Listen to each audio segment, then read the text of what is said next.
Добро дојде во Магична сцена за Андреј Георгиевски Папас или Андреј Папас или Папа само. Добро им дојде. Па да, сите различно. Ме кажува така да, тој сум. Андреј Папас. Кажи ми, Љупчо Георгиевски е твојот татко, режисер многу познат, да не речам мој омилен режисер што се однесува до македонската драматургија. Мислам дека најубавите представи од македонските автори ги има направено татко ти Бубе. Баш ми е било што така смираш. Кога да, тоа го кажам јавно и тој се знае дека многу го сакам кога и да направи некоја представа од македонски автор, ми се јавам вика обавезно да дојдеш да ја гледаш. Но ми се случи многу живееме со татко ти, ми се случи кога ги режира на пример Лорка. И ми вика немој сега да не дојдеш ти Лорка кога режира, ми кажам ќе дојдам на Евро.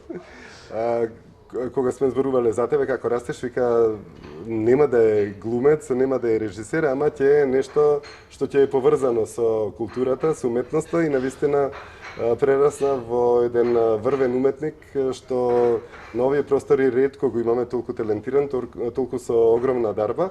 Се работи за еден лик кој што сите што ги има облечено, ги има направено баш како да се излезени од светските модни списанија.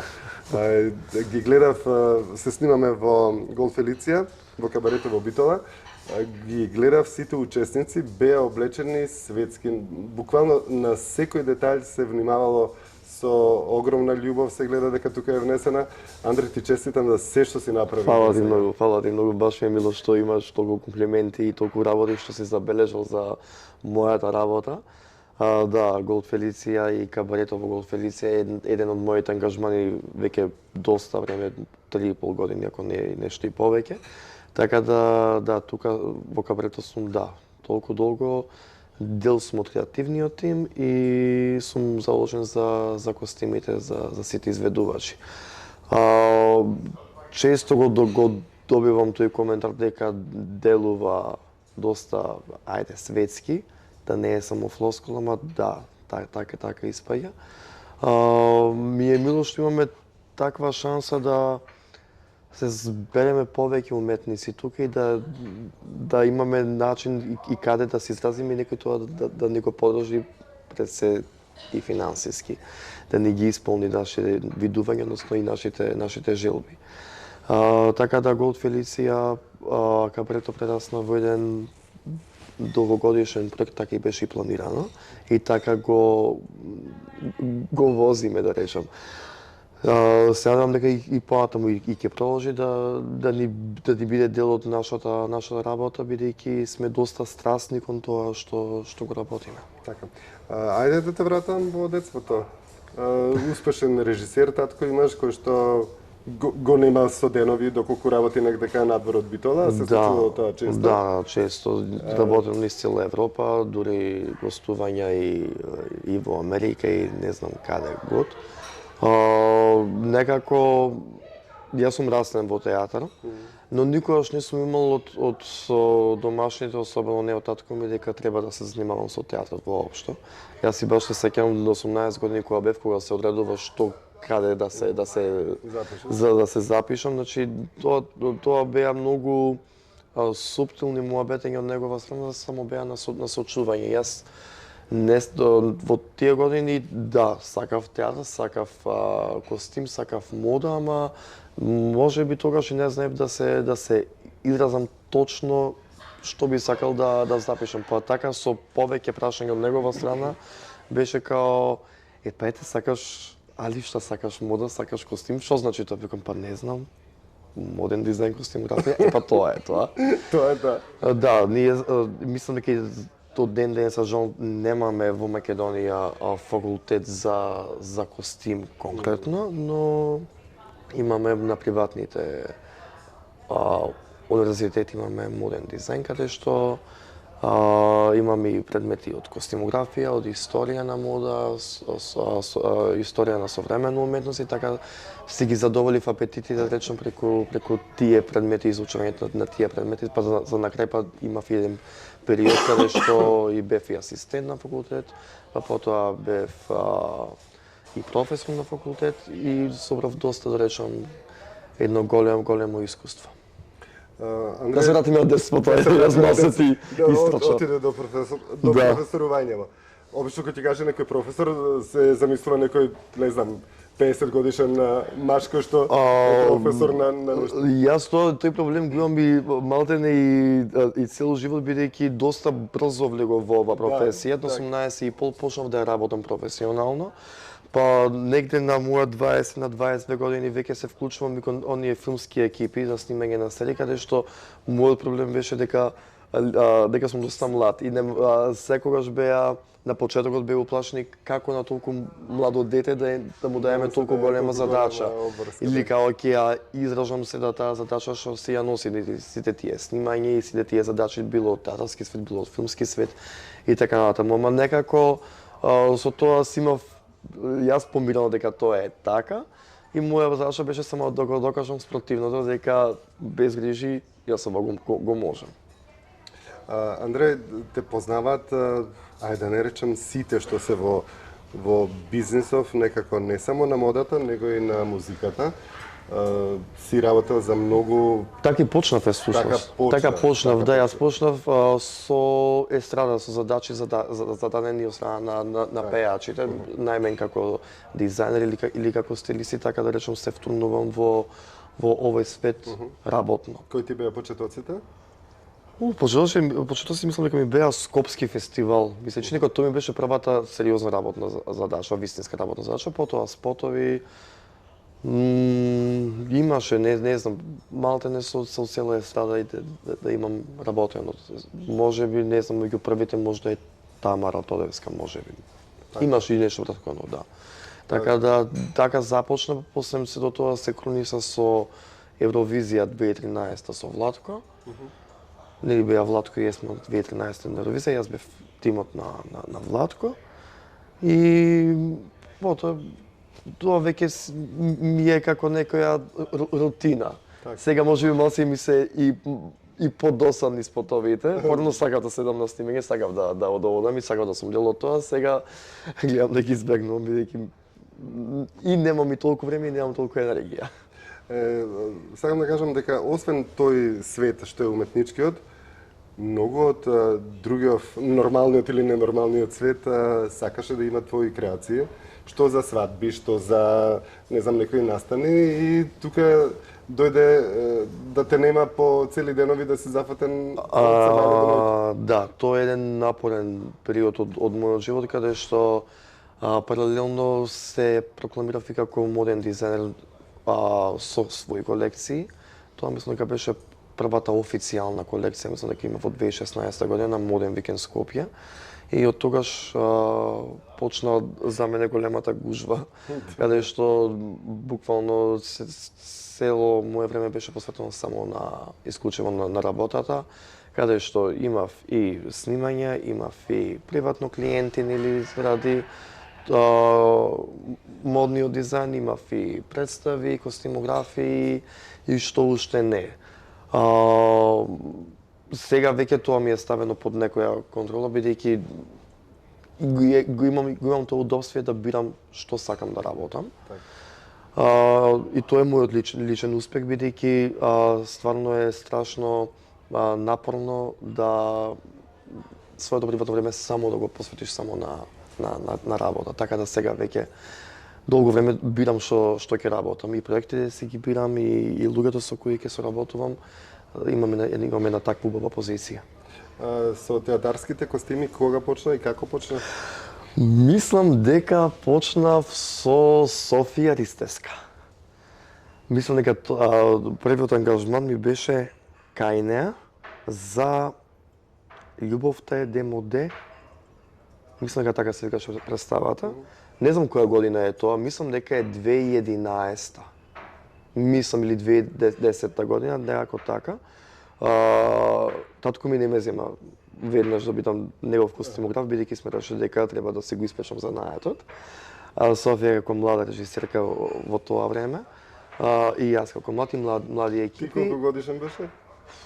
27 нешто така, мислам дека 20 година, да. И добивам 90-та роден. Јас сум 91. 91. Да, 20 година, не знам точно.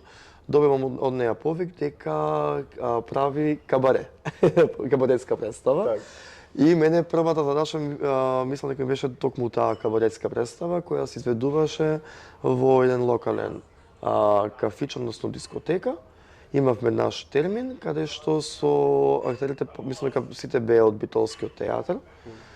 Од Илина Чоревска, Маја Андоновска, Викторија Степановска, Иван Ирчик, кои беа? Беше Пеце Спировски, Никол Чепројчевски, да. Сега може би некој пропуштам, не ми Мислам дека текнува. толку беа. Да, си гледал таа представа? И тоа беше втрнување во тој театарски свет. Па потоа следува коментари од типот зашто татко ми не ме зема, зашто не ме ангажира, али татко ми трпеливо и мудро молчеше и чекаше едноставно да почувствува тој кога може да ме ангажира за негова представа. Имав неколку асистенции на негови представи каде што Благој Мицевски беше негов костимограф. Асистирав. Сега точно на представи не знам да имавме во Битолски театар, имавме во Штип. А прва представа со него не знам која ми е, не ми текнува. Во CV-то е запишано, бидејќи CV-то доста си несувам се редовно, што како работам, али не ми текнува која представа ми е со него прва. И после тоа почесто се дружевте со таткото? Па да, кога имавме време да работиме заедно, да. И обично знам дека аз со него работам, обавезно имам некоја паралелка, односно некој паралелен проект театарски, каде што јас сум буквално на сите страни. Растргнаци. Да. Што ти кажува Буве? Што ти кажуваше, што сега ти кажува? Па стално е критичен кон мене. Се сеќавам негов прв коментар беше гледаше некоја представа исто кај Софија. Мислам дека беше Домот на Бернарда Алба, Жени без мажи и ништо повеќе. Тоа беше во продукција на Баѓе. Мислам дека да, дека неговиот приватен театар беше во тоа време. И првиот коментар беа критики и замерки, и ден се така. Ми е многу нормално и многу ми е мило поради тоа.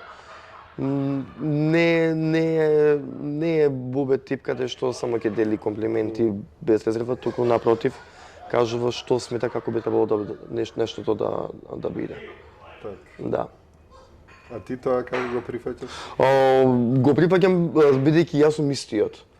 Јас и кон себе си сум да веројатно карактерна црта ни е. Јас сум истиот и кон себе си и кон колегите. Не дека не споделувам убави мисли и убави ставови, но првичното комуницирање ми е во форма на добронамерна критика и воопшто никогаш не сум се плашал да бидам критикуван дали јавно, дали приватно. Апсолутно е тоа можам да го поднесам и тоа ми е потребно и знам да изберам дали нештото стои или не као коментар. Што ти е поголем предизвик да направиш костим за Полина, која е идеална како фигура и што и да направиш идеално ти стои, или да направиш костим за некој кој што нема идеални пропорции, например, како Полина? Добро, кај Полина се случи некој клик, ненамерен. Ние со Полина се знаеме од пред да биде отворено кабарето. Се знаеме од некои други настапи, каде што имавме некои контакти за облекување, значи сум ја облекувал, сум ја средувал и потоа доаѓа периодот на кабарето каде што ги имам буквално тука сите отворени врати да направам се што ќе намислам со сите изведувачи. И по некој време испаѓа дека Полина ми е една од тие поголеми инспирации за мене, таа ми дозволува да правам што ќе ми текне со неа, односно облеката. И се што ќе се направи генерално е доста успешно кај неа. Така да, пак тоа што ме прашуваш за некоја друга форма на тело која е не толку пропорционална,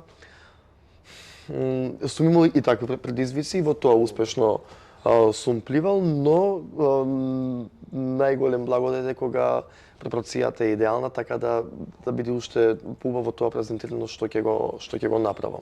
А Полина е една од тие таков тип на изведувачки од пејачки каде што знае да носи.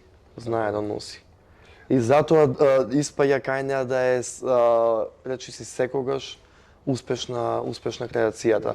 Така се случи сега и со Макфест, каде што отидовме доста внимание, привлече доста комплименти.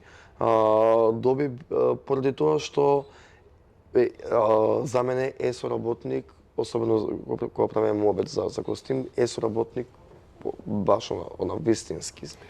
Костимите се многу битен дел и соговорниците со преостанатите со кои што зборував, сите кажаа дека како еден предобар глас дополнителен е добриот костим. На добриот костимограф. Бидејќи станува дел од нивната ДНК на ликот кој го играат или ДНК на изведувачот. Ние имаме тука, ни се случува баш и во кабарето, да бидат препознатливи заради тие костими, да ги запамтат во некој определен костим. Тоа е симбиоза, значи и моја заслуга и заслуга на самите изведувачи. Костимот е буквално нивна слика и прилика. Андреј, се менуваат на 3-4 минути се менува нова сцена со нов пејач, нов изведувач, нови балетани, балерини. Сите се со различна облека. Колку ти можеш тоа, јас не знам како ти успева сето тоа да го извадиш. Кога завршува представата, кога догледав Кога завршува представата, позади е планина од костими, бидејќи буквално само се турка, се фрла и тоа се збира.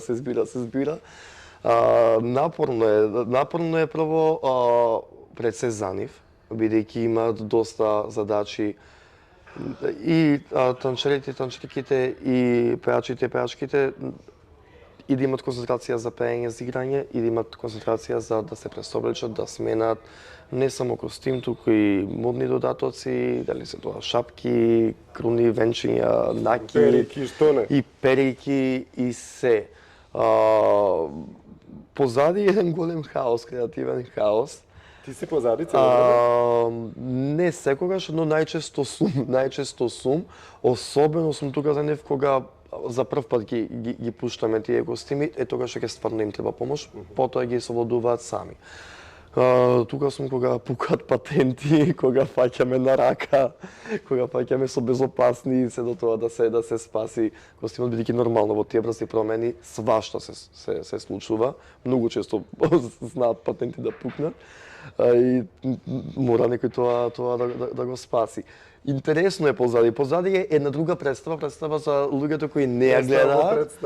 Да се пуштат камерите кои снимаат позади, тоа ќе биде многу интересно. Буквално е шоу позади. Секој во свој свет, секој со своји задачи и креативен хаос, буквално, да. А кажи ми, што е поголем предизвик, машки костим или женски? Страста ми е иста. Сега, боглавно гледано, женскиот е можеби за мене лично поинспиративен, но како материја во кабарето ми се тука, бидејќи кај машките костими правам некои интересни креативни решенија кои се поневообичаени. Дури за самите артисти ќе кажат овакво нешто неам носено, не ми е комотно, никогаш не би го ставил, но за кабарето знаеме дека функцира и убаво се осеќам за кабарето, али вака никогаш не би се појавил на друго место. И тоа е многу позитивен знак, бидејќи знам дека сум направил нешто што е сценично и е наменето само за тука. А знаеш колку костими досега имаш направено? Си имавме обидено да ги броиме, дури имавме неколку пати идеја да направиме и попис на костимите, што е да бидејќи да знаеме, а не е возможно бидејќи после се прават и комбинации на парчиња костим со друго парче костим, али од прилика сигурно има позади во бекстејдж од прилика некои си 400-500 костими, 500 сигурно има. Сите тука стојат? Па да. Имавме еден период каде што не собираше, моравме да ги селиме тие костими кои не играат, па нешто вративме, да, се е позади. Костимите што не играат, што правите со нив? Ни се складирани и ни се наоѓаат во некои моменти кога треба нешто да имаме некоја точка каде што треба да ја покриеме со некаков костим, па ги враќаме преди тоа и ни се тука достапни. Голем број на костими се знае за дадена песна се тие костими да, и песнава е тргната, се тргнал и костимите. Така, кога песната е вратена, треба да се вратат и костимите. Така е, значи секоја песна си има свој посебен костим. Почетокот кога го отворивме кабарето, беа темаски костимите, потоа се покажа дека на публиката им е доста забавно да гледа костимски промени, па сето тоа прерасна во еден таков голем трошок финансиски, каде што малтен за секоја песна има специјален костим.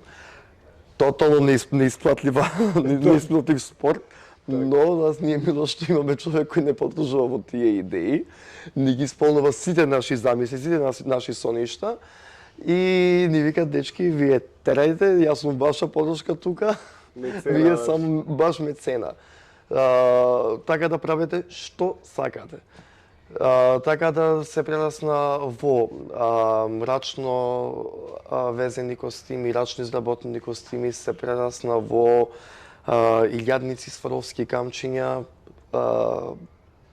за кој нашиот мецена не знае. Не знае баш дека е. Еве сега си зов дека има и Сваровски. Не, се разбира дека ќе биде задоволен тоа ако го чуе. Сакам да кажам дека се достигна едно ниво на производство на костим, на високо ниво на производување на костими, висококвалитетни од висококвалитетни материјали, изработени од високо професионални луѓе кои на еден костим работат и по неколку луѓе, специјално изработени чевли, специјално изработени шапки, пердови и што уште не. За чевлите кај машките, танчери видов дека се балетанки што изгледат како чевли. Да, и имат неколку видови, значи тоа е исто и кај девојките. И ако тие се на штикла, тоа не се купени чевли од продавница, тоа се специјално изработени чевли за нив по мерка. Исто е и со шапките. Имаме шапки кои на нив има преку 1500 пердови, рачно редени еден по еден. Тука е, да речам, мојот личен успех и успехот на кабарето, каде што имаат слух за како треба правилно да се пристапи кон целата представа, а дека зборувам сега за мојот сектор за изработка на костими, да оди by the book, значи по книга, нема компромиси за изработката. Ако треба тоа да помени 5 пара раце на луѓе професионалци тоа да го сошијат, да се поминува. Нема компромис. Така. И ако нема костим, нема да оди таа точка. Значи безкомпромисни сме во тој пристап и ми е мило што имаме таков начин на функционирање и таква поддршка. Што ми кажа дека во 2025 што ќе има изменето околу костимите?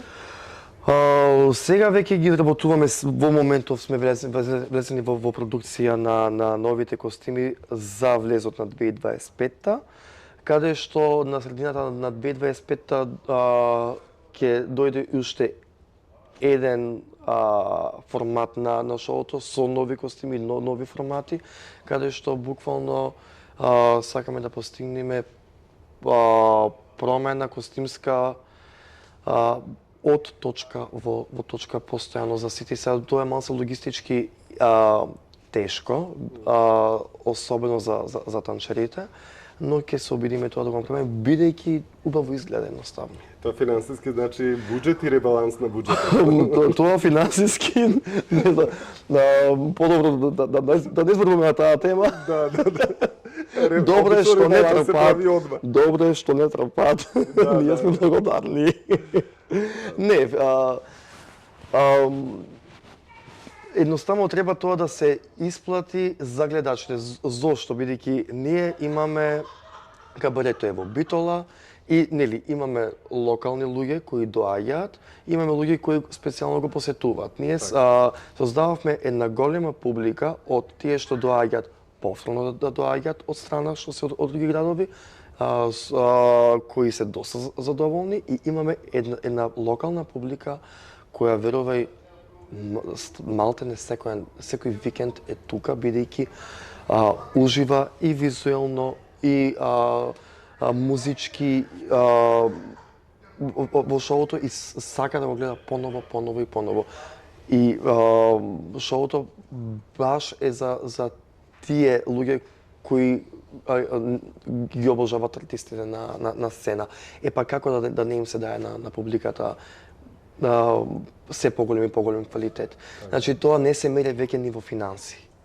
Тоа се мери во создавање на еден тип на историја кога не знам по 50 години од сега ќе се каже во Битола имало стварно квалитетно кабаре шоу со квалитети од сите аспекти, од аспект на професионални танчери, праваци во латино, професионални балерини и балетани, пејачи кои котират високо во македонската естрада, квалитетни гласови, оперски пејачи, па еве и јас. Тоа нема мерка. Затоа ставот да речам и на самиот собственик е дека не мериме колку финанси вложуваме, туку мериме колку публиката е задоволна и колку тоа го препознава. Е задоволна и го препознава и ден денес, бидејќи не е малку во 3,5 години да се обстои во еден помал град. Така. Се слагам под. Па и во цела Македонија, бидејќи цела ние веќе Македонија. работиме за цела Македонија одамна. Значи ни се случува во вечер да имаме 300 луѓе кои доаѓаат од страна и тоа веќе стана редовно кај нас. Ни малку чудно. Ние на почетокот можеби бевме позитивно вознесени, изненадени као супер ни доаѓаат од страна, сега веќе нас не е тоа нормално. Така да ние работиме за цела Македонија, бидејќи ова ние не сме театарска група, не сме група која патува и обслужува локали. Ние создадавме локал и создававме бренд за нас и од сами локал да создадеме бренд и обратно. Тука е нашиот успех. Создадовме сцена препознатлива. Андреј, максимум колку во една песна се максимум број на луѓе излезе? Се случува, значи за една песна малте сите да бидат на сцена, значи ние генерално на сцена максимум имаме околу 25, 6, 7, 8 луѓе, значи тоа е една голема бројка. Имаме две сцени, значи имаме една внатре во зимскиот период која е помала, поинтимна, таква е идејата. Може би тоа ќе го промениме со тек на време, не знам, али се покажува како добар рецепт за публиката, каде што има публиката непосредна близина со изведувачите, имаме една огромна летна сцена, која при тоа и обслужува концерти за сите балкански звезди кои поминале во локалот на Фелиција, од Лепа Брена, од Чолича, од кој уште, значи најголемите имиња. Таа сцена е доста интересна бидејќи е концертна. И тогаш веќе цело шоу добива еден друг формат и тогаш веќе ја активно ја полниме сцената со што повеќе луѓе. Луѓе на сцена. Да. Еден човек колку најмногу костими носел во текот на една вечер? Тоа се генерално по човек Кристина најмногу. можеби најмногу носела. Девојките најмногу, бидејќи мене ми се најмногу така. инспирација, а и морам да кажам дека можеби машките се малку помрзали при совлекување. Има околу 10, 12, 15 промени максимум, сигурно дека има, да. Да, зависи од репертоарот. Андре, колку си среќен? Каде, тука или општо? Па, Во работа, во да. работата, да. Јас не се чувствувам дека работам, мене тоа ми е можеби најголемиот проблем под наводници. Јас мислам дека си играм. Буквално и тоа ме прави многу среќен. Јас никогаш немам кажано во живот дека одам на работа или кога имам работен ангажман во театар или јас сум работен во битолскиот театар, не велам дека одам на работа, туку велам одам на проба или одам в театар. И сето тоа е кажано како одам да си поиграм во театар. Истото и во Фелиција. Работата некако ми е дел од мене, јас не знам поинаку.